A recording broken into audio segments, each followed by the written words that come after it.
It's your boy Tabz, Easy Lemon Squeezy, and I'm here to do an Underpound interview talking about my mixtape. Yeah, November, Lemon, Squeeze, Tabz, Gab. So I was like 14 years old. People were calling me TBK. It was either TBK or Taboka, and I hated that, and I needed a proper name, so I just added like a Z to the first 3 letters of my name. That's it, legit. And people just caught on. I hated it, honestly. It was kind of cringe because it was like Tabz. It was weird. But now, you know, people started saying it more. Now it just sounds normal. So yeah.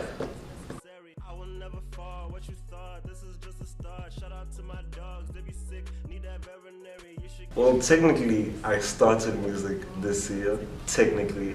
But if I'm being honest, I started rapping when I was in standard 5. I was like 8 years old or something. I was inspired by like Lil Wayne and T.I. They were mall as fuck at the time. I mean, now they aren't as mall, but whatever. Lil Wayne's still the GOAT. So that's when I started rapping, and I didn't really take it as seriously over the years because I was also, you know, discouraged by the fact that people in Boston never make it, and I was convinced that even if you have talent, you won't make it. And this year, or at least early this year, I was like, okay, I'm gonna start taking it seriously. I'm gonna drop a tape in November. I told all my friends, they didn't believe me, and now look where we are with a mixtape in November.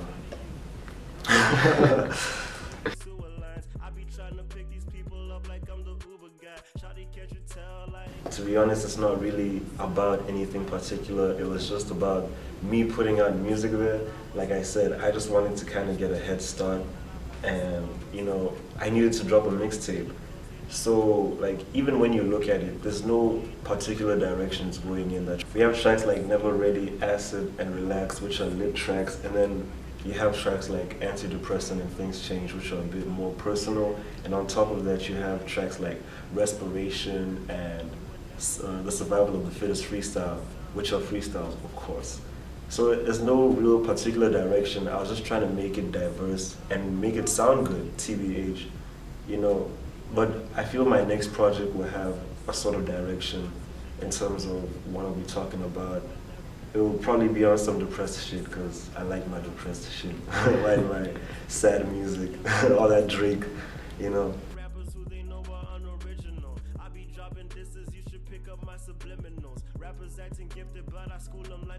Bear in mind, I started making this like January, February. I started producing.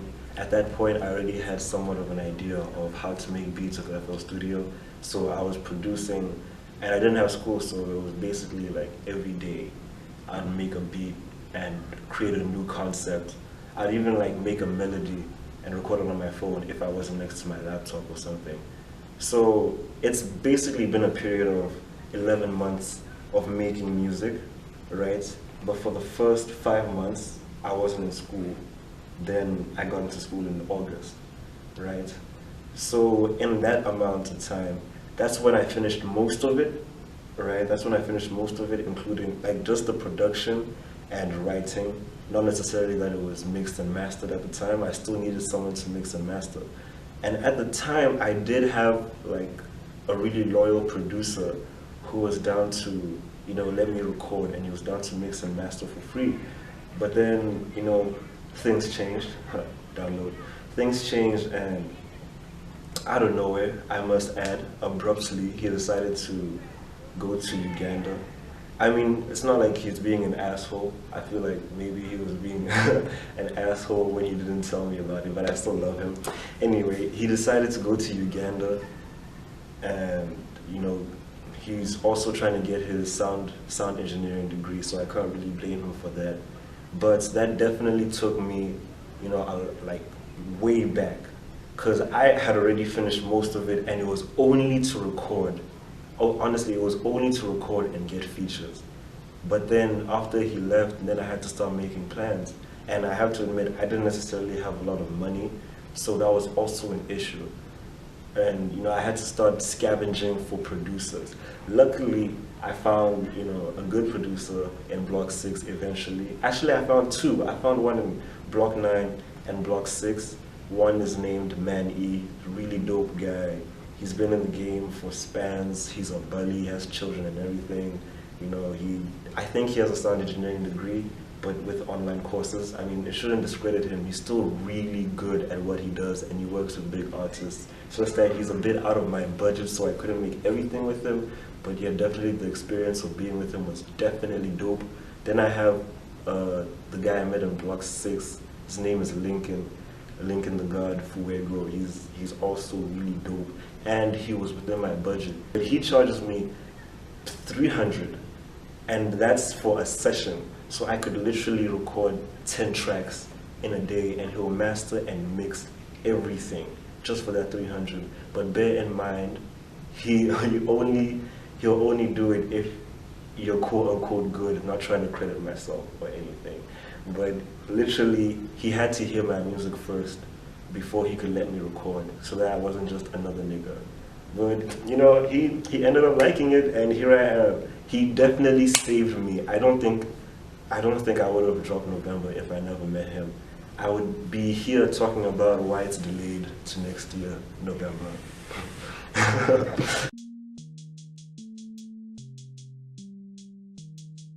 Antidepressant, the way that song came about,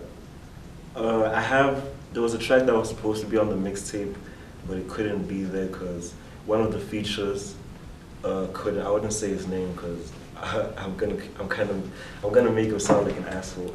But he just couldn't manage to record in time, and I wasn't about to delay my mixtape for just one feature, you know. So if you would have heard that track, it's really similar to Antidepressant in a kind of twisted way, but I wouldn't want to give you too much information. You'll hear it eventually. You'll hear that track eventually, and I'd want you guys to kind of figure it out for yourselves that, oh, this track is like Antidepressant, although they're kind of direct opposites. You'll hear it anyway. So yeah, basically they're really similar, and the way I produced that track, I was really lucky because I just took one track, then I halved the speed, and just added a different bass line, and it just sounded so unique and sad and, you know, depressed, right? And that's like the first thing that came to my mind. I was like, I have to talk about something depressing, and I just thought of like one relationship I was in with this one girl. And obviously, if you've heard the track, you can tell that it was about a woman, and like just the whole thing. I don't think I went off topic at all, talking about how we were really close friends and I ruined the friendship, but you know, it's not like I tried. I mean, when the heart wants what it wants, there's really nothing stopping it from controlling your life.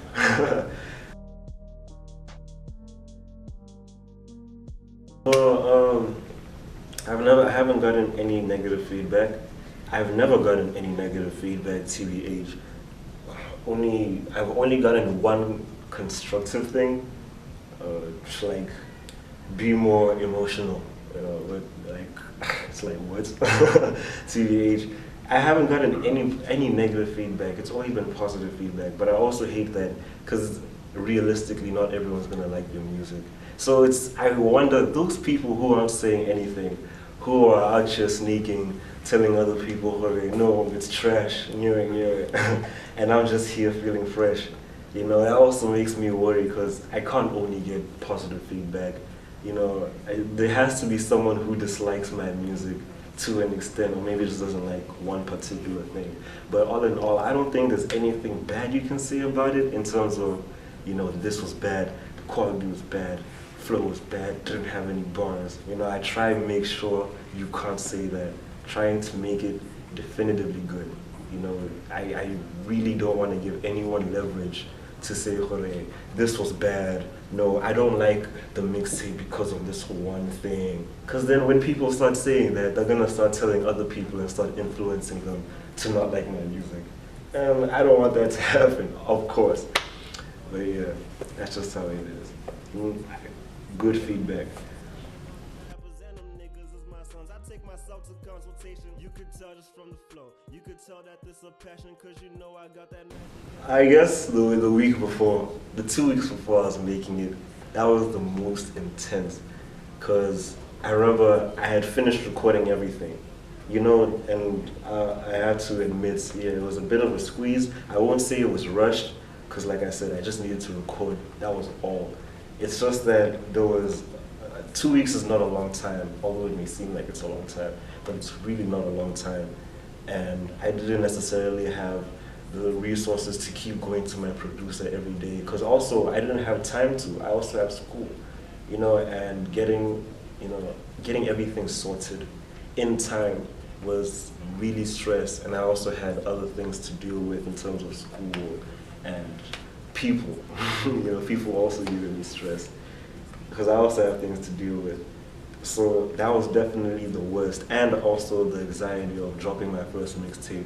Because honestly, the support has been amazing, and you know, if I was to disappoint my fans, my friends, if I was to disappoint them, I don't know how I'd feel. Because I know if this mixtape was to flop, they were not gonna support anything else I was gonna drop.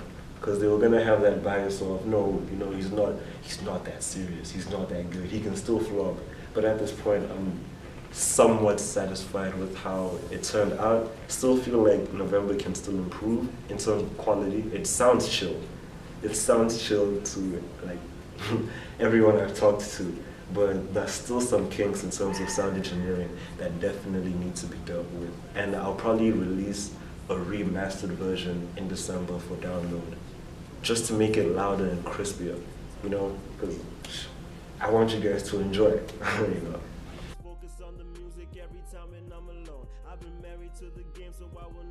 My goals and expectations for November.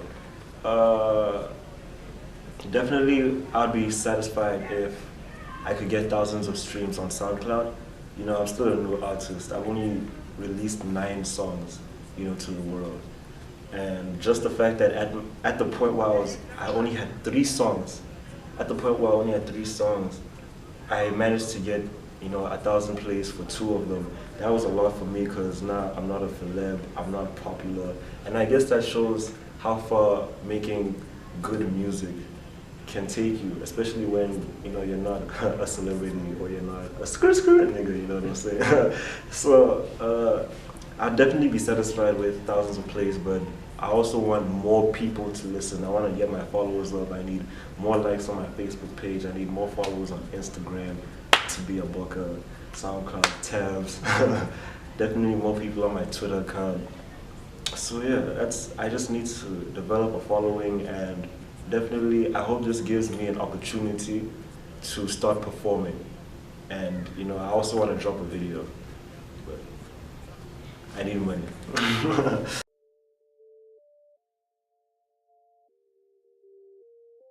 Of course I am open for performances. What? Is that even a question? I am open for performances, and I'm cheap also, so get me, you know, get me while I'm hot on CBH. I'm cheap and I'll be there. My details are on my Facebook account. It's really easy to hit me up. So yeah, even for collaborations, I'm really down. People need to hit me up, TBH. I'm so down to collab. This has been an interview with Underpound. Make sure to subscribe to the channel and hit that like button. You can also check me out on YouTube, SoundCloud. Check out my social media, like my Facebook page. I'm sure my music will be in the description. And yeah, it's been fun. I'm from the motherland, but rap is like a second home. You thought you had me figured out, but you were never close. They told me that this lyricism shit is getting old, but give me credit like the ending of an episode.